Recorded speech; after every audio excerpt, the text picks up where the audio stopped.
C'est tout un microcosme qui a appris à vivre ou à survivre plutôt dans un monde un peu parallèle, quoi. Les Fauvettes, c'est un peu c'est presque un autre monde.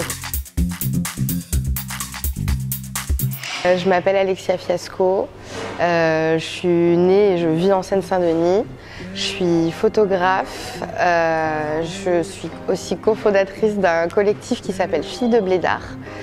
Et je suis travailleuse socioculturelle dans une cité de Pierrefitte-sur-Seine qui s'appelle les Fauvettes. C'est une cité qui date des années 60, c'est une copropriété, donc on appelle vulgairement cité parce que c'est un quartier ouvrier de l'immigration.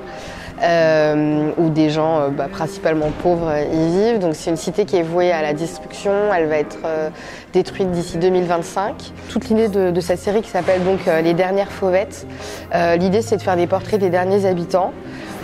Donc chaque habitant passe devant et derrière la caméra. Et donc l'idée de ça, c'était aussi de moi de pas, que ce soit un projet participatif, de pas leur voler leur image, de pas parler à leur place, de pas leur voler leurs paroles. Leurs portraits en fait sont des mélanges de bouts de choses qu'ils ont trouvés dans la cité et de eux qu'on reprend en photo, qu'on passe au négatif et qui donnera les couleurs étranges qui font appel et au passé et presque au futur, à de la radiographie que vous pourrez voir.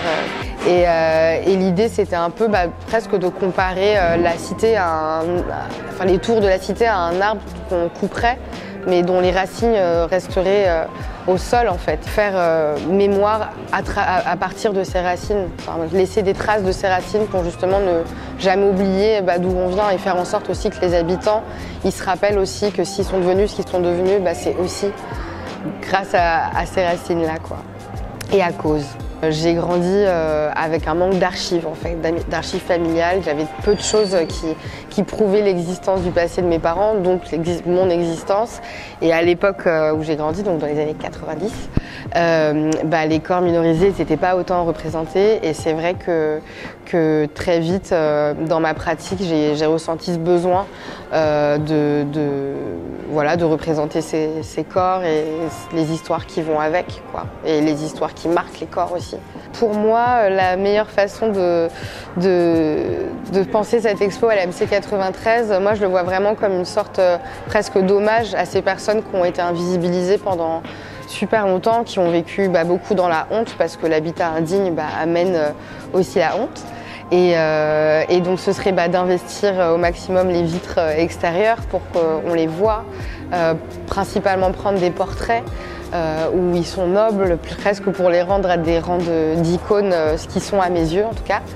Et ensuite de faire des impressions de ces images sur des objets qu'on aura récupérés dans la cité et qu'on va essayer de déplacer ici.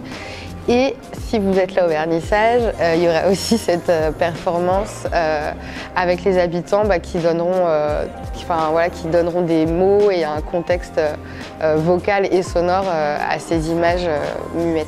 Je suis trop contente d'être lauréate de ce prix, déjà parce que c'est une raison de plus pour m'approprier mon territoire. Et je suis contente d'être accompagnée par Raphaël Berthaud, qui est aussi une dionysienne comme moi, et qui en plus d'être une chercheuse en photographie hors pair qui a plein de choses à m'apprendre. Et je sais qu'on a une vision même politique similaire sur la façon d'occuper un territoire et de le photographier.